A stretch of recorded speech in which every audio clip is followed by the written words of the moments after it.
कहानी की शुरुआत होती है डेनमार्क में, जब वाइकिंग्स का दौर था। पहाड़ी पर एक जाइंट अपने छोटे से बच्चे के साथ खेल रहा था। तभी सामने से वाइकिंग्स का एक लीडर अपने आदमियों के साथ वहां आया। वो लोग उस जाइंट को मारना चाहते थे। उस जाइंट ने दूर से ही वाइकिंग्स को आते हुए देख लिया और अपने बच्चे को गोद में उठाकर भागने लगा, मगर वो लोग उसके बहुत नजदीक पहुंच गए थे। इसलिए जाइंट ने अपने बच्चे को छुपा दिया और वाइकिंग्स का सामना करने लगा। लेकिन इतने सारे लोगों का सामना करना एक अकेले जाइंट के लिए मुश्किल हो गया। बाकियों ने जाइंट के सीने में तीर मारे और उसके शरीर को जला दिया। जाइंट तड़पता हुआ पहाड़ी से नीचे गिर गया और उसकी जान चली गई। छोटा बच्चा छुप कर ये सब कुछ देख रहा था। तभी वाइकिंग्स के लीडर की नजर बच्चे पर पड़ी। उसने अपना मास्क उतारा और बच्चे पर तलवार से हमला करने लगा, मगर तलवार चलाते वक्त उसे बच्चे का प्यारा सा चेहरा देखकर दया आ गई और उसे वहीं छोड़कर वहां से चला गया। लेकिन उसके साथियों को लग रहा था कि मुखिया ने बच्चे को भी मार दिया है। इसके बाद वो छोटा बच्चा पहाड़ी से उतरकर अपने पिता की लाश के पास गया। वो अपने पिता के शरीर को चील कौवों से बचाना चाहता था, मगर उसके पिता की लाश इतनी बड़ी थी कि वो उसे उठा नहीं पाया। फिर बच्चे ने तलवार उठाई और अपने पिता के शरीर के कई टुकड़े कर दिए और अपने पिता के सर को हाथ में लेकर अपनी गुफा में चला गया। बहुत साल बीत गए और अब वो बच्चा बड़ा हो चुका था। वो अब काफी बड़ा और अपने पिता से भी ज्यादा ताकतवर बन गया था। लेकिन जब भी वो अपने पिता के कटे सर को देखता, उसकी यादें ताजा हो जाती और वो अपने बदले को याद करके जोर जोर से रोने लगता। दूसरी तरफ वाइकिंग्स जश्न मना रहे थे, क्योंकि अब उन्होंने अपने गांव में एक नया शराब घर बनाया था, जिसे पहली बार खोलने के लिए गांव के मुखिया को बुलाया गया। दूसरी ओर वो जाइंट भी गुफा से बाहर आ गया। वो बेसब्री से अपने पिता की मौत का बदला लेना चाहता था।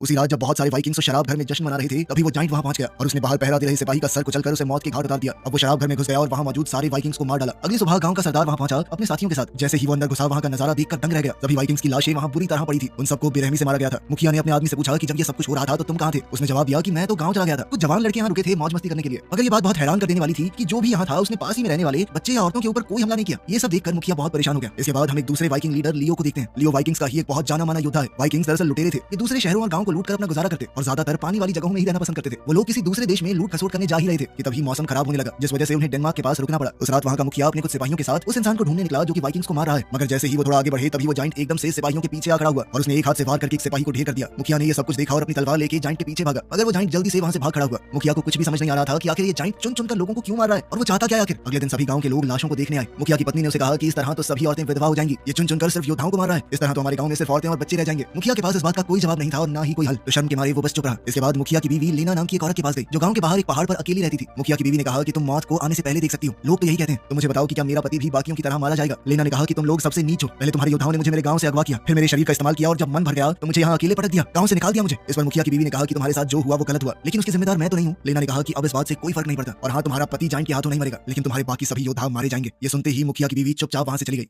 इसी दौरान लियो अपने साथियों के साथ उनके गांव के पास ही पहुंचा। जब एक घुड़सवार सिपाही ने उन्हें देखा तो उसने चेतावनी दी कि ये जमीन भी वाइकिंग्स की ही है। अगर तुम लोग यहाँ लूट खसूट करने आए हो तो वापस चले जाओ। लियो ने अपना नाम बताया और वो सिपाही तुरंत उसे पहचान गया। लियो ने कहा कि हम सिर्फ कुछ दिन के लिए यहाँ आराम करना चाहते हैं, हमारा किसी को नुकसान पहुंचाने का कोई इरादा नहीं। ये सुनते ही सिपाही ने खुश होकर कहा कि मैंने तुम्हारे बारे में बहुत सुना है, आओ मैं तुम्हें गांव के मुखिया से मिलाता हूँ। अब लियो और उसके साथ ही मुखिया से मिले। मुखिया लियो से मिलकर बहुत खुश हुआ और कहा कि आखिरी बार जब मैंने तुम्हारे पिता से मुलाकात की थी तब तुम छोटे से बच्चे थे और अब तुम एक महान योद्धा बन गए हो। लियो ने मुस्कुराते हुए अपना सर हिलाया। उस रात मुखिया ने लियो और उसके साथियों के लिए शराब घर में दावत का इंतजाम किया। मुखिया की पत्नी ने खुद उन्हें पीने के लिए शराब परोसी। दावत के दौरान लियो ने पूछा कि यहाँ इतनी सारी विधवाएं क्यों हैं, कहाँ गए सारे वाइकिंग योद्धा यहाँ के? मुखिया ने बताया कि रात को एक अनजान जाइंट हमला करता है और सिर्फ आदमियों को मारता है। ये सुनकर लियो ने कहा कि अगर जाइंट हर रात वाइकिंग्स को मारने आता है तो आज रात मैं अपने साथियों के साथ उसका इंतजार करूंगा। उसे मारकर मैं तुम लोगों की परेशानी को हल करूंगा। दावत के बाद मुखिया और उसकी पत्नी और दूसरे लोग घर लौट गए, पर लियो अपने योद्धाओं के साथ उसी शराब घर में रुका। आधी रात को जाइंट शराब घर के बाहर आया। पहले वो पुजारी के पास गया और उसे सूंघने लगा, फिर दरवाजे के पास जाकर देखने लगा कि अंदर मौजूद वाइकिंग्स यहीं के हैं या बाहर से आए हैं। अंदर लियो और उसके साथी समझ गए कि जाइंट आ गया है और तुरंत युद्ध के लिए तैयार हो गए। लेकिन जाइंट ने महसूस कर लिया कि शराब घर के अंदर मौजूद वाइकिंग्स यहाँ के नहीं है। अंदर आने की बजाय जाइंट ने बंद दरवाजे पर पेशाब कर दिया। जब वाइकिंग्स बाहर निकले जाइंट से लड़ने के लिए, तब तक जाइंट अंधेरे में गायब हो चुका था। अगली सुबह मुखिया लियो से कहने लगा, ये तो बड़ी अजीब बात है, उस जाइंट ने तुम लोगों को जिंदा कैसे छोड़ दिया? लियो ने भी कहा, हाँ वो दरवाजे पर आया लेकिन लड़ने की बजाय पेशाब करके चला गया। इसके बाद लियो अपने कुछ योद्धाओं और गांव के कुछ आदमियों के साथ पहाड़ों में जाइंट की तलाश करने निकल पड़ा, उम्मीद करते हुए कि वो लोग उसे ढूंढकर मार डालेंगे। लेकिन बहुत ज्यादा तलाश करने के बाद भी उन्हें वो जाइंट नहीं मिला, इसलिए वो थक हार कर गांव वापस आ गए। थोड़ी देर बाद लियो अकेला ही लेना से मिलने चला गया, जो गांव से बाहर एक पहाड़ी के पास रहती थी। उसने लेना से कहा कि मैंने सुना है तुम मौत को आने से पहले ही देख लेती हो। इस पर लेना ने हाँ में जवाब दिया। साथ ही उसने लियो से पूछा कि तुम यहाँ क्यों आए हो? लियो ने कहा, मैं जानना चाहता हूँ इस लड़ाई में जाइंट और वाइकिंग्स के बीच किसकी मौत होगी और इस जाइंट को हम मार पाएंगे या नहीं। ये जानना जरूरी है क्योंकि मैं लोगों की हिफाजत करना चाहता हूँ। इस पर लेना ने अपनी दुख भरी कहानी सुनाते हुए कहा कि ये लोग इसी लायक हैं, मर जाने दो इन लोगों को। ये लूट खसोट कर मुझे मेरे घर से चुरा लाए और फिर एक शर्मनाक जिंदगी जीने के लिए मजबूर किया। बाकी तुम्हारे सवाल का जवाब है हाँ, मैंने भविष्य देखा है। जाइंट मारा जाएगा लेकिन बहुत से वाइकिंग्स भी मरेंगे उसके साथ और ये जमीन खून से लाल हो जाएगी और इन लोगों के साथ होना भी यही चाहिए। साथ ही लेना ने कहा कि इन लोगों ने जाइंट के साथ जो कुछ किया है ये उसी की सजा भुगत रहे हैं और तुम्हें सबसे दूर रहना चाहिए। इससे पहले कि लियो कुछ और पूछता, उसके साथी उसे ढूंढते हुए वहां तक पहुंच गए और कहा कि रात होने वाली है, हमें तैयारी शुरू करनी होगी। फिर लियो उनके साथ चला गया। वापस जाकर उसने कबीले के सरदार से पूछा कि क्या कभी जाइंट ने किसी औरत या बच्चे को मारा है? मुखिया ने जवाब दिया कि नहीं, वो सिर्फ मर्दों को मारता है। लियो ने कहा कि इसका मतलब वो समझदार है और उसके कुछ उसूल भी हैं। ये सुनते ही मुखिया को गुस्सा आ गया। उसने कहा कि हमारे लोग मर रहे हैं, तुम उसकी तारीफ कर रहे हो। लियो ने कहा कि मैं उसकी तारीफ नहीं कर रहा, बस ये हिसाब लगा रहा था कि जो भी वो कर रहा है सोच समझ कर रहा है। तब मुखिया ने बताया कि 20 साल पहले हमने एक जाइंट को मार दिया था, उसके बाद से बहुत समय तक एक भी जाइंट नहीं देखा गया, पता नहीं ये कहां से आ गया।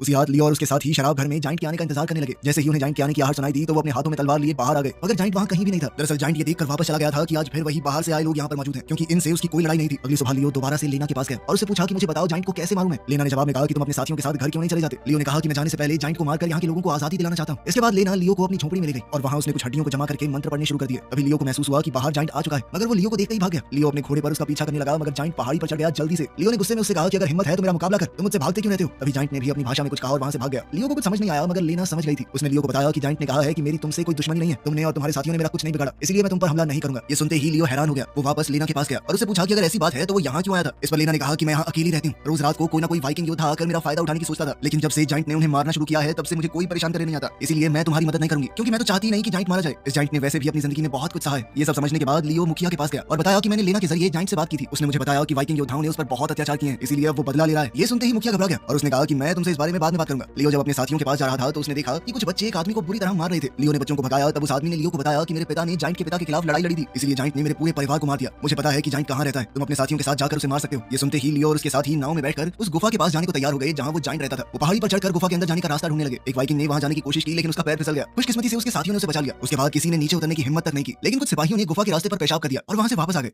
नाव में जब वो लोग वापस जा रहे थे तो जाइंट ने पानी के अंदर छुप के हमला किया। वो उस वाइकिंग को पानी में खींचने की कोशिश करने लगा जिसने सबसे पहले गुफा पर पेशाब किया था, लेकिन तभी बाकी सिपाहियों ने अपने भालों से उस पर हमला किया और अपने साथी की जान बचा ली। इसके बाद सभी सिपाही वापस शराब घर में आ गए और जाइंट का इंतजार करने लगे, मगर उस रात जाइंट वहां नहीं आया। अगली सुबह जब लियो शराब घर से बाहर निकला तो उसने देखा कि जाइंट ने उस आदमी को मार दिया जिसने उन्हें गुफा का रास्ता बताया था। लियो गुस्से में अपने साथियों के साथ दोबारा गुफा में चला गया। इस बार वो रस्सी की मदद से नीचे उतर गए। जब वो लोग गुफा के अंदर पहुंचे तो उन्होंने अजीब अजीब चीजें देखी। एक सिपाही ने जाइंट के पिता की खोपड़ी को दीवार पर मार मार के तोड़ दिया और साथ ही उस पर पेशाब भी किया। जाइंट इस वक्त वहां मौजूद नहीं था, लेकिन जब वो वापस आया उसने अपने पिता की खोपड़ी के टूटे हुए हिस्से देखे। अपनी तेज नाक से वो समझ गया कि यहाँ कौन आया था। अब उसके घर पर हमला हुआ था तो वो गुस्से से तिलमिला उठा। ठीक उसी रात जब सभी वाइकिंग शराब घर में सो रहे थे तो वो जाइंट वहां आया और उसने सबसे पहले उस सिपाही को मारा जिसने उसके पिता की खोपड़ी तोड़ी थी। ये सब देखकर लियो भी जाइंट से लड़ने लगा, लेकिन जाइंट लियो के मुकाबले बहुत ज्यादा ताकतवर था। अपने शिकार को मारकर जाइंट अब छत के रास्ते से भागने की कोशिश करने लगा, पर लियो ने उसकी टांग पकड़कर उसे नीचे खींच लिया। लियो ने उसके हाथ पर एक भारी लोहे की जंजीर लपेट दी। गुस्से में जाइंट ने लियो को मुक्का दिया और जंजीर तोड़ने की कोशिश करने लगा, लेकिन उसका हाथ उसी में फंस गया। एक वाइकिंग ने उस पर तीर चलाया, लेकिन जाइंट ने उसे दूर धकेल दिया। बाकी लोग कुछ कर पाते उससे पहले ही जाइंट अपना हाथ काटकर वहां से भाग गया। वो समुद्र की तरफ भागने लगा, लेकिन ज्यादा दूर नहीं जा सका और किनारे पर ही मर गया। और तभी अचानक कोई अदृश्य ताकत उसके शरीर को समुद्र के अंदर खींच कर ले गई। सोचने वाली बात यह थी कि वो जाइंट उसूलों का इतना पक्का था, अगर वो जाइंट चाहता तो सबको उस वक्त मार सकता था, लेकिन उसने सिर्फ उन लोगों को मारा जिन्होंने उसके पिता की खोपड़ी तोड़ी थी। उसने अपनी जान दे दी, लेकिन किसी निर्दोष को नहीं मारा। अगले दिन वाइकिंग्स अपने मरे हुए साथियों के साथ शोक मनाने लगे और उनके शरीर को जला दिया गया। लियो ने मुखिया से कहा कि तुमने मुझे आधी सच्चाई बताई है, अब तो जाइंट मर चुका है, अब तो सच बताओ। अब मुखिया ने माना कि इसका जो बाप था उसे हमने बिना वजह के मारा। उसकी कोई भी गलती नहीं थी, उसने कभी किसी इंसान के ऊपर हमला तक नहीं किया और आखिरकार हमने उसी की सजा भुगती है।